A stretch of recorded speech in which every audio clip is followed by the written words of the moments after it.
welcome to our galaxy far, far away here at Babu's Frikin podcast. Super excited to get into it with the Jedi Council today. As always, I am Mike Chiatti Ruby.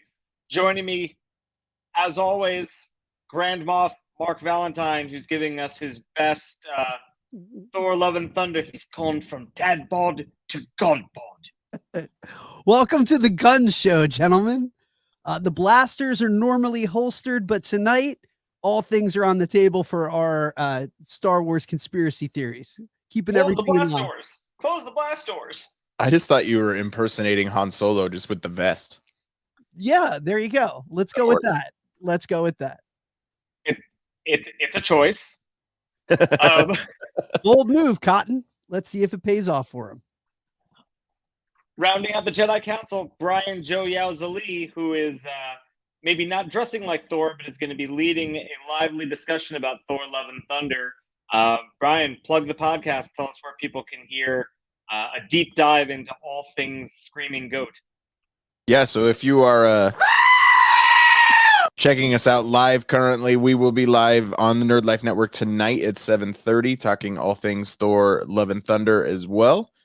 Everybody in this room got a chance to see it. I would love to simply hear the answer of like it, love it, or gotta have it from the two of you guys. Love it. Decidedly love it. I don't know if it fall like Ragnarok is the gotta have more as much as possible of it. It is decidedly below Ragnarok for me, but a really fun movie. Great installment into the Thor pantheon of films. My issue that I had a hot take on another podcast this week. My issue is not with Love and Thunder in as much as I wish that Feige was tipping his hand a little bit more with what direction the MCU is going in. But that's a discussion to be had at a later date. Maybe bring me on another podcast for that kind of discussion. When Miss Marvel wraps up, I plan on having a kind of the state of the MCU, which you are going to get that invite, but Kevin Feige's probably going to tip his hand in like less than 2 weeks at San Diego Comic-Con. So we'll see. Mike, how about you? Like it, love it, gotta have it. Gotta have it. Gotta have it. I'm itching to see it again. I don't know that I'll pay to see it again in the theaters, but this has a lot of repeat value for me. I don't think it's quite as good as Ragnarok, but I think it's close. I think that the family drama that was in Ragnarok just gave it a whole other level. The cutaways that they had in Ragnarok took it to another level, but I laughed throughout the entire thing. I loved the entire Guns N' Roses soundtrack. I loved all the little nods everywhere. I loved Russell Crowe. I loved everything they did with Korg. Korg is always my favorite. Everything about it for me was just awesome. And even the one criticism I would maybe levy a little bit is I thought that what they did with Gore the villain, he could have had a little bit more to him, but Christian Bale made so much out of it that I didn't care. Yeah, he succeeds where Chris Eccleston fails as the Dark Elf. That's fair. We're crossing the streams just a little bit, but we didn't give any spoilers. But if you want to talk spoilers, Thor Love and Thunder, please join us tonight at 7:30 on the Nerd Life Network, or catch it on anywhere you find your podcasts with Earth's Mightiest Weirdos. Just a small preview for me, Hela above Gore. I do think Mighty Thor above Hulk, however, so it closes the gap with Ragnarok, but I am with Mark that I prefer Ragnarok. Just Ragnarok's a near perfect film. So let's get into Star Wars. Yes. And before we do, a quick reminder that if you like what you hear, hit the like button, subscribe, share with all your friends, where you too can hear our hot takes on Marvel, but our much longer takes on the deep, dark secrets of the Star Wars galaxy. And that's where we're going today, gents. This is going to be a fun one. Break out your tinfoil helmets, call in the Flat Hothers, bring in the faithful who believe Elvis is alive and well and chilling with the tribe of Tuscans in the Dune Sea. This week, we are breaking down Star Wars conspiracy theories. So, is it bad that I kind of agree with everything that you just said already? Like, is that giving us an indication of how this episode's going to go? I mean, Hoth isn't flat. I mean, there's empirical data to show that is true. Well, I got a tip on Reddit from RQD2, so it's it's been a beautiful thing and a terrifying thing that the internet has brought all of us together around Star Wars. We are, of course, non-toxic, but that doesn't mean that we won't get into things that may be a little strange on this podcast. You've heard us talk about theories before, as well as come up with some of our own. Our listeners enjoy hearing when we are both right and wrong. But this week, we're going to look at a handful of pervasive theories across the wide, weird interwebs where people have created or have bought into strange conspiracy theories about aspects of the Star Wars canon. And at the very least, we hope we get a good laugh out of it. But to Mark's point, there may be some things that we actually find some merit in. And so we're looking forward to breaking down some of the most popular as well as some of the lesser known but equally exciting and entertaining conspiracy theories that exist from the core planets to the outer rim. Gentlemen, are you ready? Start your engines. I forgot my tinfoil hat. I am unprepared. My apologies. Apologies. Apologies. So, guys, let's start with the one that is perhaps the most popular conspiracy theory that's been out across the web for several years now, which is a pretty miraculous theory that Jar Jar Binks is actually a Sith Lord. So, so this theory came to us from a Reddit user, and then has further been explored through a number of videos on YouTube. And the theory holds that if you go back and watch the original, or excuse me, if you go back and watch the prequel trilogy closely, especially the scenes with Jar Jar Binks and the Phantom Menace, that you will find out that it is no mistake that the galaxy falls into the hands of Darth Sidious, and that it's not dumb luck and clumsiness, but it's actually calculated evil in the hands, in the webbed hands of our clumsy Gungan Jar Jar Binks. So either one of you gentlemen, I would just ask this: what would you say are the merits to this, or what is the biggest linchpin of making this such? Because I mean, aside from, I would assume, the very calculated motion to grant the emperor these emergency powers and basically like imbue him with all of these powers that he will wind up using to usurp the democratic process throughout the galaxy. Aside from that, like, what's the main argument to say that this is something that's actually at play? Because I will be completely honest, this is one that I find to be the most ludicrous and somewhat laughable of all the things that we're tackling tonight. I'm not going to go there from a place of Jar Jar hate. I've actually come to appreciate and respect a little bit of the Jar Jar Binks. Can we call it levity from the Phantom Menace? It's aged a little bit better than I recall when I was watching it as a contemporary at that time. So this isn't me like bashing on Jar Jar Binks as a character, but I just think that this is beyond him. Like, I think that this is kind of beyond the pale. This to me is a very big stretch. So aside from that, like, how can one find a theory like this to be credible? Please. Diving a little bit deeper into the theory is they killed Darth Maul, quote unquote, killed Darth Maul at the end of episode 1, and the plan was to eventually reveal Jar Jar Binks in the subsequent episodes. And because of the reception to Jar Jar Binks, that George Lucas got cold feet, and that's why Jar Jar went away. That's part of it. Is this possible? I mean, technically anything's possible. Was this ever the plan? I don't think so. Do I wish it was the plan? 100%. So there are specific moments that are called out from the Phantom Menace that they say are just, they're too calculated to have been luck. So the most obvious one is when the Gungans are battling on the plains of Naboo with the droid army, and it looks like Jar Jar is clumsily making his way through the battle, but he takes on an entire ring of battle droids and flops his leg around and shoots all of them spot on. He has no problem. He bungles around with grenades and somehow they nail exactly wherever they need to land. He jumps onto one of their giant tank ships and takes it down. All coincidence, or is he wielding the Force? There's another moment where they claim that he is very stealthy, where they are infiltrating the palace, where he and the two Jedi are infiltrating the palace to rescue Padme. And when he's hanging onto a balcony, he then drops down to the ground, like on an opposite side of the frame, totally safe. He's totally fine. There's Jar Jar seems to like duck and cover within that same scene from all of these droids that are running around. He's able to escape all of the fish that are down there. He's able to exactly run into Obi-Wan at exactly the right time.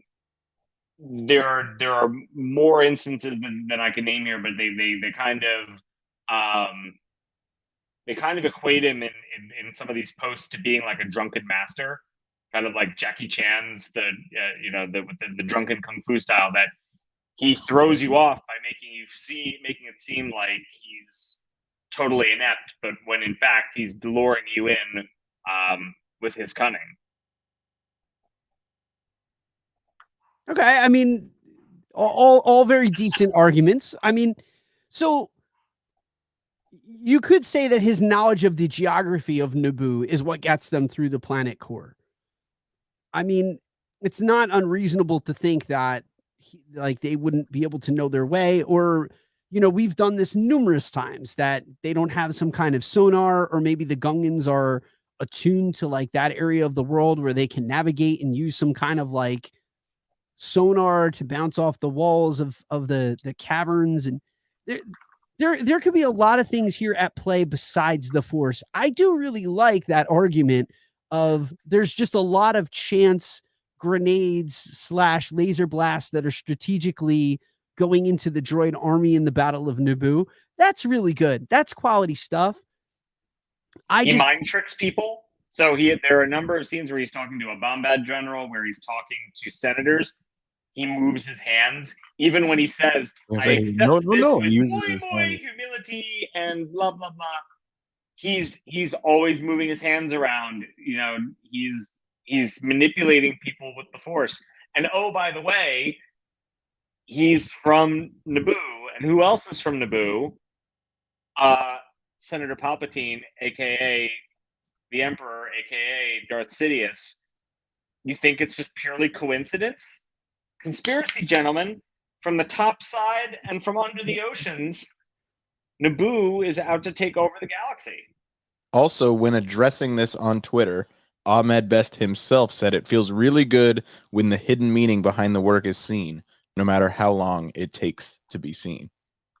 And why is Jar Jar, even in Return of the Revenge of the Sith, Jar Jar is still among a council of people who are interacting with Palpatine? If this guy's that much of a bumbling idiot, do you think Palpatine's going to keep him around? Yeah, I mean, these are really cool points and fair points. If anything, I think that Brian's explanation is probably the most likely of they could have easily have set up Jar Jar Binks to have a turn in the second act or the third act of this series, and then seeing the public outcry and the backlash to the character and how bumbling he was, maybe George Lucas did in fact get cold feet. It does make it really cool. It does add a lot of flavor to the character. It makes him a lot of fun. I will say that my recent enjoyment of Jar Jar Binks, it's not augmented by this theory, but it really does make it a lot of fun. I would like to honestly see something like this pan out. This would be really cool to see if he had some proclivities to the dark side, or that he was in on the plan. At best, I would like to see them work in that. Ahmed Best. I would like to see that the Emperor, counted on him a little bit more than just, say like, oh, like kind of plant the seed of like, whoever will be strong enough to make this. But regardless, he really is at fault for all of this stuff. Like, he's the one that puts all of this in motion. He was, either in on it or unintentionally manipulated into making that that proposal in the legislative body. So, regardless of how you feel on this, if you are one that has the tin hat, you should also feel vindicated by the fact that, like, your boy brought it down. Your boy really did it, either intentionally or unintentionally. But Jar Jar Binks is largely responsible for the fall of democracy. It's also not far-fetched to think that Sheev and he could have met at any point in time because they share a home planet. Like, all Palps would have to do was go wander the planet for a little bit, and he could bump into this. He could feel through the Force that there's somebody else around that's got this power. It's possible. Why do I feel that we've picked up another pathetic life form? Well, he also got thrown out of Gungan City. True. What was he doing? Like, was he really just so was he so clumsy, so accidentally clumsy that he he gets thrown out of his entire civilization just because by chance he like crashed some stuff? And the second they let him back in, he talks with his hands a lot when they let him back into Gungan City. Guys, listen, there's only one way to truly solve this, and that is a Jar Jar Binks Disney Plus series that needs to be visited, at least a prequel to Jar Jar Binks and the beforehand. Why was he in that forest strategically to greet both Obi-Wan and Qui-Gon? Inquiring minds want to know. Binks, a Star Wars story. Binks? So I'd watch it. I would watch it. I'm not gonna lie. So we're talking about Jar Jar waving his hands around, as Watto would say. What are you waving your hands around like you're some sort of Jedi or something? There's an interesting theory which kind of kicked us off talking about the idea of discussing conspiracies, which is that Padme never really loved Anakin, and that Anakin actually, quote unquote, forced her to love him through his incredible strength in the Force. Pun intended. Yeah, pun strongly intended. Do we believe this is a love story? Or is Anakin either willingly or inadvertently making Padme love him by willing it through the Force? Is he stronger than the genie in Aladdin and that he can make people fall in love with each other? Go ahead, Bri. You go first, because I have very strong feelings about this, and the things I'm going to throw on it hopefully will douse the fires of conspiracy. So this is what got it started. Is I'm just going to read straight from the meme or whatever that it is that I sent you guys. The romance between Anakin and Padme is so abrupt they have zero chemistry. Is it because George Lucas's terrible writing? No, it's because Anakin is using the Force on Padme to manipulate into loving him. Also, I don't think Anakin is doing it on purpose. It's his sheer desperation to be loved unconditionally and his extremely powerful, out of control Force powers combining. Realizing he did that would absolutely be devastating to him. This would be a Force power that has not been ever laid out. Like it does feel like a genie from Aladdin of there's 3 things you cannot do, and one of that is to force somebody to love another person. I would venture to say that that's the case. Like I can't imagine, like, again, to call George Lucas, the writing in the prequels has been minced all over the place. Sure, there's a few convenient things. There's also a lot of really good storyline stuff in it. Sure, maybe the dialogue's not perfect all the time. But to say it is intriguing to think that Anakin has a power that he genuinely does not know about whatsoever, and to use that as why she fell in love with him so fast. I just always took it. We had to get from point A to point B to Luke Skywalker and Leia being born. So it worked for me. I'm not sure I buy this, but I think it's an interesting part of the conversation. But it would absolutely wreck Anakin if that were the case. Here are the reasons that I do not believe this. It is addressed in dialogue, and very specifically when they're at the dinner table and they're sharing a meal together. She does address this very specifically of, are you tricking me, or is that something that's possible?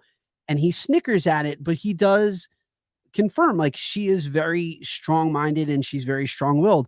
Not to say that Padme is a Force user, but she definitely is not a weak-minded individual, so that she's not sensitive to like Jedi mind tricks. And she's not the only person that would be immune. Like Watto says earlier, just there are certain species that are not susceptible. Toydarians are not susceptible, but those who are like of strong mind and those who are not impressionable can resist Force powers. And he even says this to her. It's like, no, no, no, you're far too, strong. Or I can't remember what the specific dialogue is, but he says, I couldn't do this to you. And I think secondly, and most importantly, is like there is a time lapse. There's a considerable time lapse. And while I think she originally views him as that younger brother figure, the time that they spend together, she does see him in a different light. I think the film does set this up. Yeah, it's really quick. But again, this is to me toxic fandom trying to find a way to justify or correct or course correct what they just don't like in terms of like screen time or the development of something in a film. And so they have to find fault or find some like way to back themselves into this and say there's no way that a person falls in love with another person in the course of 3 scenes.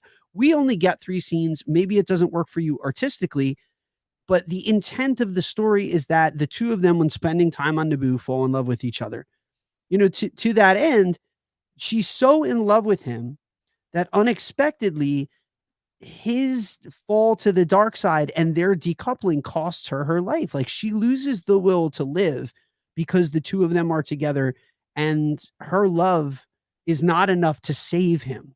And so, like, I would say her demise and her death shows that it was a love that kind of transcended this world and that she loved him so much and so truly and so deeply that when he and her break and when she loses him, she loses the will to, to go on whatever. Like, wouldn't she choose her children and her just born children over her love? No, she chooses Anakin and she's not able to live. So I don't buy this.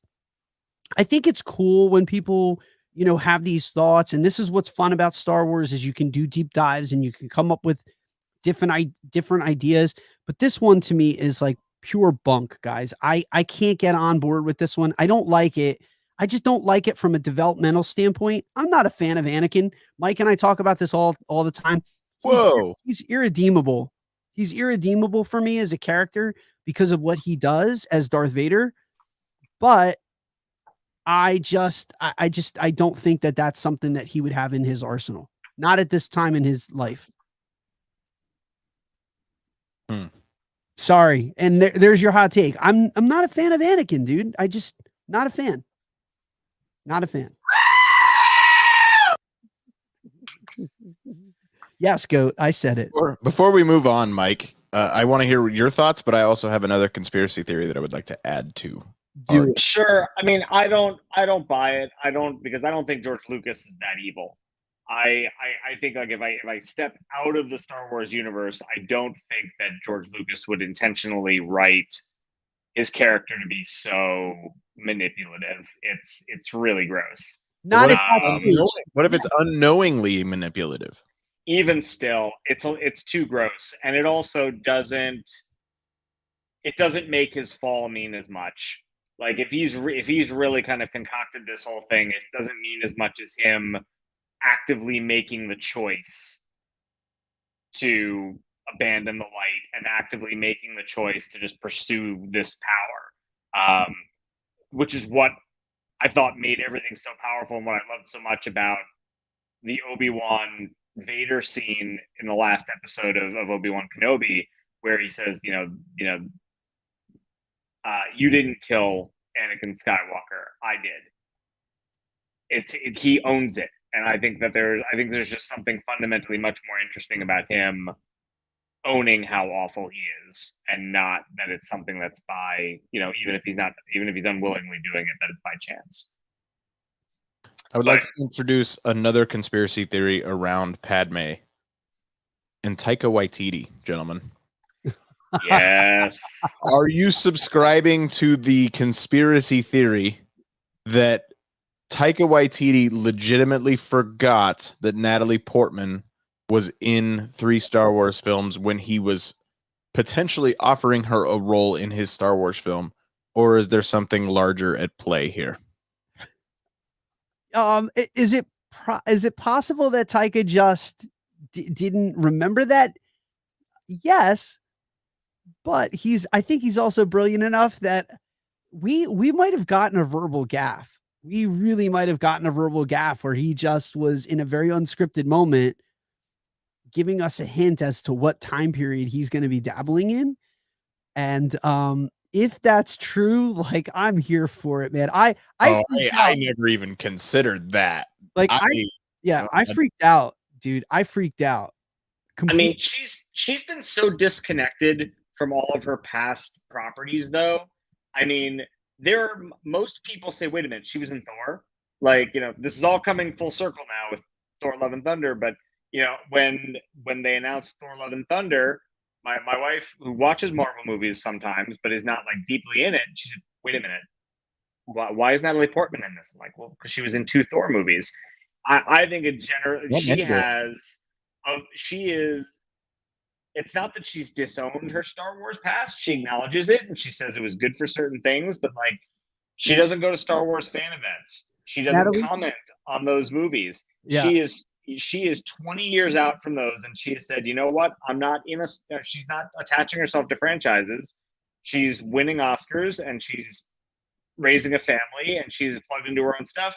And do I agree with you guys that Taika is just too darn smart? Yes, but I think he genuinely could have had a moment where he was just like, "Oh, I'm doing the Star Wars thing, and this is so great." And "Oh, Natalie, you ever thought about being in a Star Wars film?" Like, just totally stupidly misplaced it, because unless you're a deep fan, like Padme's not in the cultural zeitgeist the way that Obi-Wan Kenobi and Darth Vader and Luke Skywalker and all these characters are. She's an integral part of the Star Wars canon, but she doesn't put her face on it a whole lot. And it's almost as if, she hasn't like intentionally been like, "Ugh, the hell with Star Wars," but she hasn't really made an effort to really plug in either. So I would love it if this was a little bit of a like, I'm giving a little nod and they were kind of going there, but I think genuinely Taika in a stupid moment could have just been like, "Oh, hey, what would you think about ever doing a Star Wars movie?" And she's like, Dippy, I did three of them. I kind of did 3 of the biggest movies of the early 2000s. Hey man, you want to be part of my movie? Hey man. It's like the SNL skit where they're like, "Natalie, have you seen the new Star Wars movies?" "Yeah, well, they're so good." And then it's like, they're better than what? Saying something about the prequels. I am of the belief that this man is the best of us. It's him trying to be the everyman. It's also bringing to the forefront of, hey, my next project is this Star Wars film. I'm starting to now really think about it. But again, hey, I'm a normal guy, and I think he likes giving the nerd community ammunition to think that he's not like I don't even know. I think he likes the nerd community having one up on him, because I think he feels like he can then get away with certain other things. I feel like that this man has a grand plan, because if you did it, like, I wouldn't tell anybody if I made that mistake.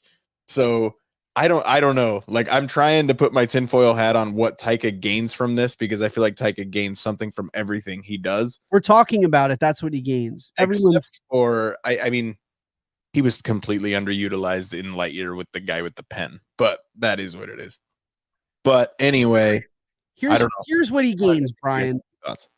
We are already talking about a movie that has not even begun principal photography yet. That's what he gains. He says, and that no one knows anything about other than a really interesting retro logo. True. So D23, I mean, that's probably when we get some information, right? It's no longer coming out December of 23. There's just no way. No, there's no way. Unless it's done and it's already secretly somehow in the can. There's no way. No way. Thor's been done for a while though, but I don't think they've done it. I don't know. No, maybe they're starting to work on pre-production. They got some effect stuff going. I don't think there's anything there yet. No, Anyway, it's a good one. I like go it. ahead, Mike. That's a real good one. So the other, oh, there are many, but another very prominent conspiracy theory is that there are 2 Luke Skywalkers. So there is Okay. Luke and Luke with 2 U's. Yeah, time out. Like, because I really truly, I had no familiarity with this one at all. I was like, wait, Really? yeah, I was like, wait, what the hell is going? What? Like, okay, are we talking about like 2 actors, like a body double? Are we talking about A clone. a clone? Are we talking about like alternate universes and like there's just 2 different Lukes running around in the universe? talking about 2 different Luke Skywalkers. Interpret that as you will. Heir to the Empire, right? I think that's where it was. The idea, the concept was originally introduced, correct? So the Timothy Zahn trilogy, which is not canon any longer, although they reintroduced some of his characters into canon. There is a plot that's established within it's the last book of the series, that there is a second Luke Skywalker. There is a clone, and yes, you're right, Brian. His name is Luke. He has 2 U's in his name, and it is that he has been cloned from the fallen hand of Luke Skywalker on Bespin. That, however, is not the 2 Luke Skywalker theory. So there is the bigger Luke hypothesis. So people have gone back and watched the Star Wars films and have noted that there are scenes where it looks as if bigger Luke, sometimes called BL, is slightly bigger than most Luke Skywalkers, otherwise known as Luke Prime. So bigger Luke is apparently several centimeters taller. We're from the planet Tatooine. Motion to amend his name to Cool Hand Luke instead of Big Luke. Wait, only until Empire, because then he's no hand Luke. Thank you. Motion denied. Okay, that's all I needed. So I stepped on the no hand Luke joke. That was good. no, yes, that's right. He's not cool hand Luke. He is no hand Luke. If you go back and watch typically the reference point for Luke Prime and bigger Luke is that if you look at him in relation to Harrison Ford, there are moments where he appears to be almost as tall as Harrison Ford. Harrison Ford is much taller than Mark Hamill. Okay. So if you go, you can look and see that there's a discrepancy in height. You know, for example, after they come back, or after they get out of the trash. So this is dating back to the original trilogy. This isn't going. Nope, this is the original trilogy. And I thought we were getting rid of the sequel trilogy with clone Luke. Now I'm confused too. No, this is although that is another theory as well. So let's pick up on that one in a minute. This theory is if you go back and watch A New Hope, Luke appears to be different heights at different times in the movie. A little short to be a and that's exactly right. And that's even referenced. You're a little short to be really short to be a stormtrooper. It's the Mark Hamill has joked about this too on Twitter. And he actually had a tweet a number of time ago, and he says, "Luking for a really fun conspiracy? Luke no further. It's hard to believe how long we were able to fool everyone, but to be fair, the only time both of us appeared together at the same time was with Kermit on The Muppet Show." Where you'll remember that both Luke Skywalker and Mark Hamill appeared in the same episode of The Muppet Show. Okay. So here's the thing is, one, it's kind of fun. This is a fun theory, or it's fun to see the different heights, but I like the application of it. So Brian has me more intrigued as to, okay, true or not. Yeah, let's stick with the original trilogy one real quick. Like, what would be the advantage of having 2 Luke Skywalker? Correct. Like, yeah, what are we doing with this piece of information? Like it. I've seen the birth of these children. There was not triplets. Yeah. Unclear. So there's just 2 of them. They're just 2 wild and crazy guys. Likely, okay. So the explanation is that whoever the body double was not a 100%, or there was a height discrepancy between whoever the body double was lest we forget that Mark Hamill was in the middle of a very bad motorcycle accident. He was in a bad vehicular accident. So there's a possibility a little bit more for subsequent films, right? But that was between, but that's between New Hope and Empire Strikes Back. That does not explain A New Hope having 2 Lukes. It was 1977, man. Yes, but it's 1970. Think about it, guys. It's 1977. I mean, again, it's really possible that there's a lot of stuff that could go in there. You could have reshoots, and they're not bringing Mark in for a reshoot because they're not showing his face. There's, Mike, you're in film. Like, are you going to fly Mark Hamill out to do a reshoot? Sometimes no. You're just going to get a body double. There's a good potential. There's a possibility that they're just pulling in someone else to do whatever that shoot is. I need to know, like, what are we doing with this information? It's really fun and intriguing to look at the height of him compared to Harrison Ford. But what are we doing with this information? Like, Brian, you have some fun stuff, man. Like, if there really are 2 Lukes, one born from the clone of the hand, let's do something with this. Like, I'm in for it. That would have been fun. Well, but there's another, but to Brian's point, there's a great conspiracy theory that Luke Skywalker did not survive the destruction of his temple. The theory is that Luke is actually, it's called Luke in Limbo. So the theory is that Ben Solo / Kylo Ren destroyed Luke's temple and actually murdered him on that night. And that Luke could not fully accept it and he didn't go all glowy and go Force Ghost, and that there is a strange divergence in the Force where he is neither dead or alive.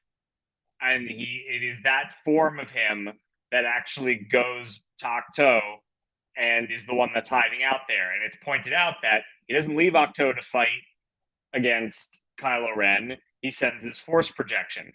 He never interacts with the caretakers.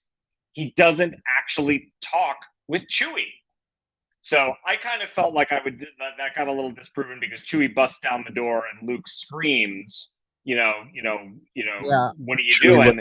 He screams at Luke too. Chewie does. But yeah, Chewie screams at Luke, but they never actually interact. And in fact, when he's off with Rey, like Chewie is chilling out by himself, gnawing on some porgs, feeling some guilt about eating somebody's mom.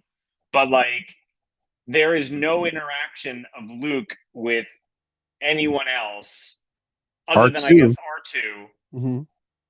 But when you consider the fact that no one else has really seen him and he doesn't have those other conversations, there is a strong case to be made that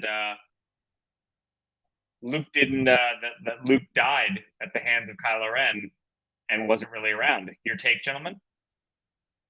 I've never heard the Luke in Limbo. I've heard of the clone from the hand, and that there was people's justification as to why Luke acted the way he did in The Last Jedi, because they didn't agree with how he acted in The Last Jedi, and that he was Luke with 2 U's, and Luke Skywalker that picks up Grogu is a completely different Luke Skywalker. I don't know. I have a hard time keeping all those straight because I think that the way Luke Skywalker acted in The Last Jedi is exactly how Luke Skywalker would have acted, because that's how Yoda acted. That's how Obi-Wan acted. That's how Obi-Wan acted now. Yeah. So,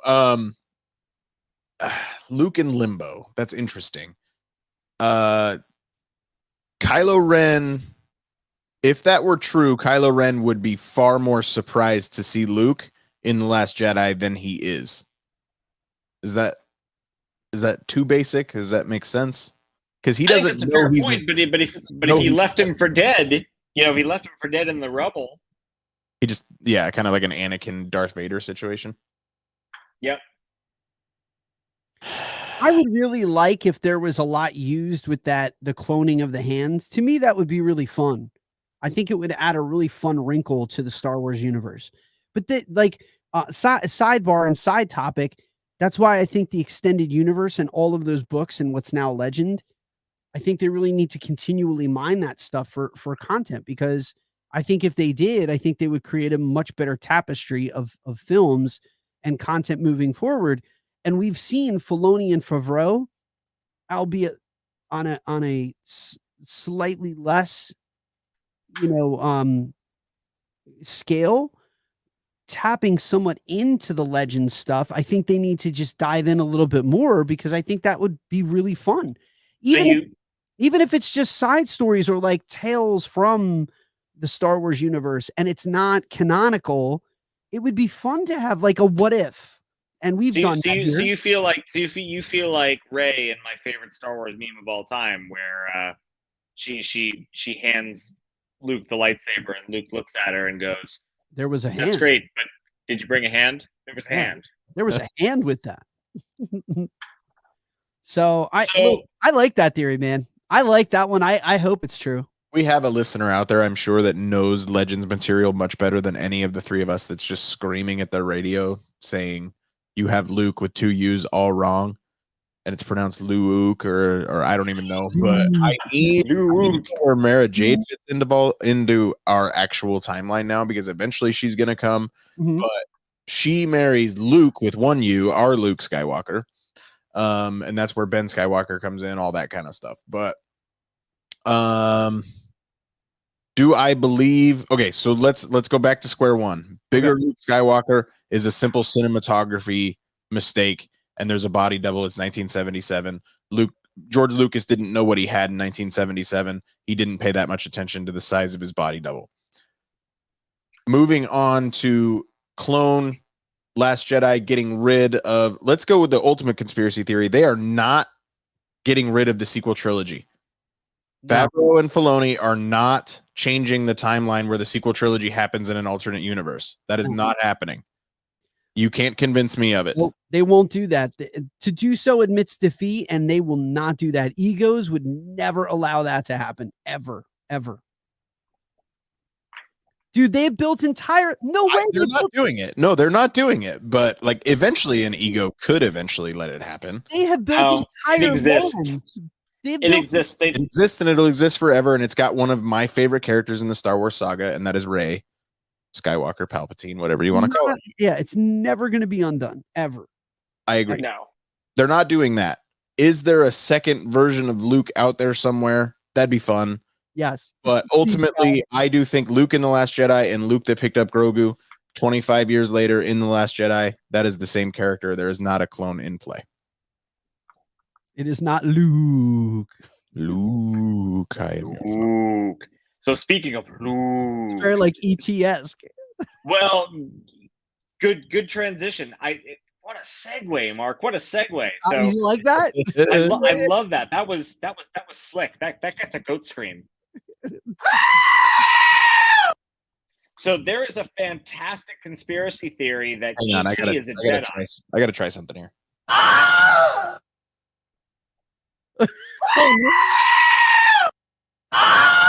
It's not bad.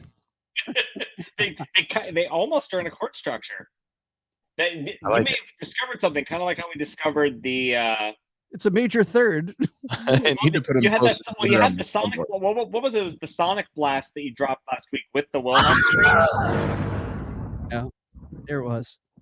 It may be a similar thing, but the theory is that E.T., the extraterrestrial, is a Jedi, and there's some really interesting evidence to support this theory. So one, Steven Spielberg and George Lucas are besties. They go back decades. The two of them, along with Francis Ford Coppola, worked together in the early 70s. They watched each other's films. They commented on each other's films. Spielberg directed, and Lucas came up with the story for the Indiana Jones franchise. If you want more on this, check out the Blockbuster podcast. Season 1 is all about George Lucas and Steven Spielberg and the development of Jaws and Star Wars and their use of John Williams. Well, and Spielberg also consulted Lucas on creating the Battle of the Heroes in Revenge of the Sith. So a lot of that swashbuckling action that happens over Mustafar, that's all thanks to Stevie Spielberg. But in having that connection, one, there are ETs in the Phantom Menace. There are. They are in the Senate waving their hands at the vote of no confidence. But if you look strictly at the film E.T., he appears to have the powers of the Force. He heals people and he heals plants. He brings life to things. He levitates and moves things. He enables the children on the bikes to fly through the air. And interestingly, there is the famous sequence on Halloween where they all go trick or treating. And who do the kids and E.T. happen to see where he tries to walk away from the kids and go engage in a conversation? It is a small child in a Yoda costume. Yep. Yeah, and he recognizes him almost immediately and Almost gravitates immediately. So, gentlemen, is E.T. a Jedi Knight? Yes, he is. And here's why. For all of those reasons, man. If at the very simple thing, you could come after this and say, well, the Phantom Menace is created so far after E.T. the Extraterrestrial that we are backfilling this in. But here's the thing. These two men have decades long of relationship, not just like as friends, but as filmmakers, in calling each other and annotating each other and giving each other ideas and feeding off of each other and piggybacking off of it. And it's very possible, probable, and plausible that a lot of these stories were developed inside of the same world, that they were, these guys were world building, cinematically speaking. And so it's very possible. I can imagine a very realistic conversation or phone call where George and Steven were talking about the powers of E.T. the Extraterrestrial and likening them to Force powers. And then when, George then makes the Phantom Menace to go back and to harken back to E.T. and put him in as an Easter egg and include him as canon. It's not like just, oh, it's a little Easter egg. Like E.T. the Extraterrestrial, that species, it's canonical. Like they are there. They're in that universe and they're part of the tapestry of Star Wars. So yes, E.T. is definitely a Jedi. And it's no coincidence that he immediately recognizes Jedi Master Yoda in costume form. And it's very meta, but I think it's really giving a lot of credit to the theory that E.T. has a lot of Force powers. It's a way to explain these unnatural abilities of E.T. the Extraterrestrial, that he's Force sensitive. And as a fan of E.T., and I still cry like I was 4 years old, 5 years old when I saw it in the theater. I'm in on this. Even if it's not true, I don't care. I'm going to go get my tinfoil hat because I'm in. I'm in on this. I'll give you another twist on this one. So that's probably not actually Yoda he recognizes, right? I mean, because that took place in a galaxy far, far away a long time ago. Yeah. That could be Grogu. I love that. That's awesome. I mean, think about it. If a long time ago could be hundreds of years ago, if Grogu, we see Grogu as a baby at the tail end of Yoda's life, he could be several hundred years older by the time he meets E.T. and E.T. makes his way across the galaxy to crash land on Earth. So perhaps it's not that he recognizes Yoda on Halloween. Perhaps he thinks that's his old pal, Grogu the Mandalorian Jedi. I am all in. I love it. I am all in. And for me, like what puts the icing on the cake is this shot from the Phantom Menace of E.T.'s race being there. I would much rather hang out with them in the Galactic Senate than I would on E.T.'s home planet in E.T. the Ride at Universal Studios. Welcome home. Welcome home. It's bad, man. But there are things. The only thing that would 100% convince me is seeing any sort of Jedi that has a glowing finger. But them being in the Phantom Menace totally buys it. But in 1982, when E.T. came out, I wasn't born yet, but I have seen it, and he gravitates to Yoda. They make sure to call out that he recognizes Yoda, which is all I need. This movie came out in between 2 years after Empire, a year before Return of the Jedi. They knew exactly what they were doing. It makes too much sense. It's more, even like Mark said, it's probably just an Easter egg, but I want to believe it, so I will die believing it. It would just be an Easter egg if there weren't other connections that predate the Phantom Menace. And there are. Right. If it was just the appearance of the species of ET, in that film, I would say, look, man, it's just an Easter egg. It's just a nod. But they crossed the streams, which is another great 80s franchise. They crossed the streams, and it was intentionally done even before the Phantom Menace was even a thought. And to that end, like, these universes collide, and I believe it, man. This is one that I will say I really believe that ET is a force sensitive being. You got to play the music again there, Brian, because he needs the poster. He wants to believe. Mulder. The truth is out there, gentlemen, and it's truth is out there. Well, here's an interesting, challenging truth. One,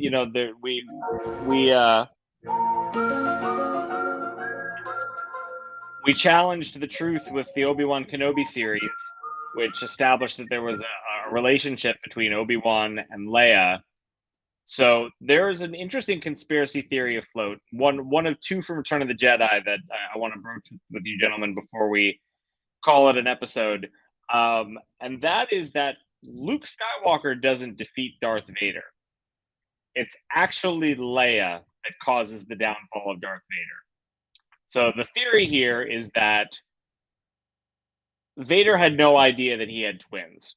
He finds out through the course of the original 3 films. He finds out between Star Wars and Empire that the person who blew up the Death Star is a Skywalker. He learns that from Boba Fett. And then he goes and begins to try and find him to turn him to overthrow the Emperor. Because he realizes Palps lied to me when he said that I killed Padme and she took down my kids with her. But he didn't know that there was a sister. And he finds out when Luke betrays his thoughts betray him, as Vader says. And it is the total shock of the fact that he has 2 children, including a daughter, and he realizes it's Leia, who he had chased and he had tortured, and he realizes, I tortured my own daughter, that Luke, also emboldened with his own anger, that's what enables him to overtake Darth Vader. Do you believe that Luke is a superior Jedi at that point and is emboldened with the dark side, and that's how he overcomes Darth? Or is Darth suddenly weakened by the realization that his daughter is Leia Organa? Go ahead, Brian. It can be both, technically. I think at that point in the film, Luke is stronger than Luke has ever been because he is emboldened by the dark side. But I do believe that Vader is overcome, because if Luke's thoughts betray him to the point that he reveals who his sister is, not just that he has a sister, but that who his sister is. And Vader's doing the self-contemplation of exactly what you just said, Mike, of who that is, what he's done to her. He captured her, he tortured her, he did everything that he possibly could to try to get information from her. Had he known that was his daughter all along, maybe not. I subscribe to the theory that Leia did have an effect, but I also believe that Luke Skywalker at that point in time is as strong as he's ever been, but that does not mean he's stronger than Darth Vader, so therefore Darth had to come down a peg, and Leia is the reason for it. Yeah, I think both can be true simultaneously. I think that this is a fun theory to throw into the mix as to, why is Luke able to overcome Darth Vader when he's, been unable to best him relatively quickly from this point on. Yeah. But I do think the primary reason is because Vader, even if it was a threat in vain, when he says, if you can't be turned, then perhaps she will. I think that Luke at that point gives himself into the anger of that statement and of that situation. And I think he really is empowered by the use of the dark side. And then, the Emperor is very happy with that and sees that the dark side is now flowing through Luke and gives him that option to, to finish Vader and to strike him down in anger and complete that turn, much like Vader had done. And then he says, no, I'm not going to do it. And I think then that act of mercy, and coupling with seeing his son, hurting and dying in front of him. And again, all of this stuff now swimming around inside of Vader's melon is like, I tortured my daughter. My son is dying in front of my eyes. I could have other choices, and now he has a chance to fix it all, and he makes at least one right choice in a litany of bad choices. But no, I think that Brian's you're on hill, dude. I think it can be both. I think this is a fun theory. This one's not crazy to me. This isn't So interesting choice of words when you say dissect, because our last conspiracy, and that I believe that that's a potential Yeah. and I like the idea that ET is a Jedi. welcome, Mike. You've arrived. Like he needs some special powers to survive that acid trip that is his home planet. Like he needed to be taken away by the Jedi at a young age. Or he's just rescued. from, what is it, Felucia? Maybe he's just from there. Ooh, It's kind of That is similar. I sense another theory. The home planet is actually Felucia. That's not a bad theory. So Dissect. our final theory, yes, dissect, is that our furry favorite teddy bears, the Ewoks, they ate the Empire after they won. Yes. Yep. Absolutely. So yes. it is strongly alluded to the fact that they would eat people.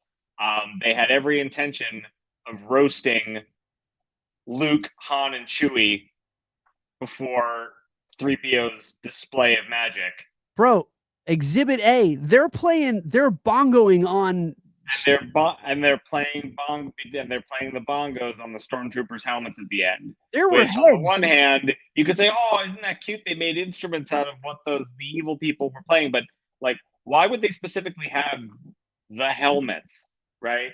Like, is one of the Ewoks running around with like a necklace of like Empire ears? Like they like there's some sick trophy worship going on there. Like we And run around with shark's teeth on necklaces. They've got stormtrooper teeth. Listen, man, this is how close our heroes were to becoming Ewok delicacies. They were this close. I mean, Luke allowed it to get a little closer. It was dangerously close before he started to levitate 3PO. But like, it was there. The desire and the ability to eat them was real. And like, now you've got all this meat laying around, hey, you got to clean up the forest. Those Ewoks are not digging graves. Let's face it, gentlemen. They're not digging graves, and there's no mass pyres that are being lit. They're having a roast. It's like Endorian tip yip on Endor that night, man. So is that like is the reveal that Tip Yip is like Soylent Green? It's people. It's people. It's like what was the show? Curb Your Enthusiasm. The dog when they're eating the food. It's Oscar. It's the dog. They're eating the food. That's the end of Soylent Green. It's people. Yeah. They're Yeah. eating people. Like, Yeah, but do we? Yes. Yeah. Well, there's a difference though, and this is where the conspiracy theory gets twisted because yes, we can believe that the Ewoks are capable of devouring human flesh. Do we really think that Admiral Akbar and Princess Leia and Mon Mothma were like, go to town, boys, go crazy? Yeah, I mean, was there hurt her? I do delicious. not think Princess Leia ate a stormtrooper, but I think the Ewoks well, did. that's my point. Is like, did they have two buffet lines? Like the vegan they separate out? buffet. Was it? Yeah, I mean, it was like here's the vegan line, here's the vegetarian line. Yeah, man, it was like Temple of Doom. It's like it was like Temple of Doom. They're like, no, I'm good. I'm good. Monkey's brain. It's a delicacy. And they're like, the rebels were like, oh, I'm all right. You guys got a salad. They were not partaking in the buffet that night. These trees look pretty leafy. Can I get in on that? Yeah. Can I have like some Ewok kale? Yeah, man. Well, I mean, like, have you played Ewok Hunt in Battlefront 2? Yeah. I mean, that they're terrifying creatures. Terrifying. But it does So- not make them cannibals. So I wouldn't put it past them. I don't think they eat each other. But yes, Well, no, we're not saying again. We're not getting the Well, the heart of this. they technically wouldn't be cannibalistic at all because it's not their species that they're eating. They're eating Terran. Well, yeah, they're that's eating my humans. point. That's what makes this conspiracy theory so dark. Is it's not about the Ewoks misbehaving because we accept the fact that the Ewoks would consume humans / Wookiees. Yes. What we are getting at here is that we believe that the rebellion were twisted enough to feed their enemies to the Ewoks. And you genuinely yes. think that they Yes. had no foibles. Why do you about- think? Yes. Why do you think Cassian Andor has like a crisis of conscience? Like they've done some dark stuff, man. You know, of course they're gonna feed the Ewoks their sworn enemies. Yes, absolutely. They don't have their own version of like Marvel's damage control to like come in and clean up the planet. They're like, it's sustainable. I'm here for it, man. I like it. It's dark and twisted, and I'm here for it. I just didn't think it this far through. But yeah, sure. Well, what's the okay? So, but Brian, what's the alternative? They have There to isn't an alternative. That's the thing. They just let them. They just leave them to rot in the forest. Like, so do I believe the night of the celebration? Yeah, because they have bongo. Yeah, I do. But guys, there's a difference between leaving the bodies in the forest and whatever happens.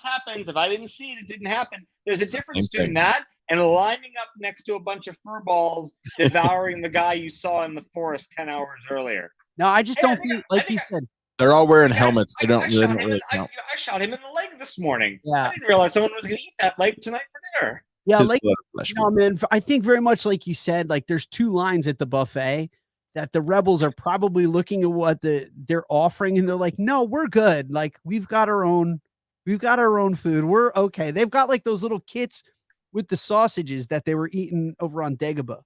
They're like, no, we got these. We're good. We're good. We got this little sausage thing. We have like the meals ready to eat. Enjoy. It smells delicious. I'm going to pass. Hey, Mon Mothma, you're eating a stormtrooper. I'm going to do this way too much on my show tonight.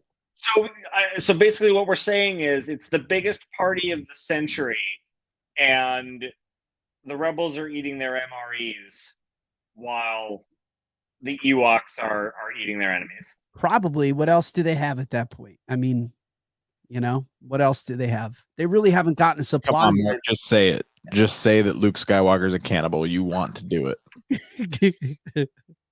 No, I won't do it. I'm not going to do it. I have always operated under the assumption that the Ewoks ate everybody. I never considered it for that one event. I just never really thought about it. So I'm not going to abandon everything. Full bellies that night, gentlemen. Full bellies that night. For a while. Yeah. There were at least 2 squads to help. They freeze dried it. And it's very likely they were on the cleanup crew and they flew out to like Kashyyyk and cleaned up Nala's front yard.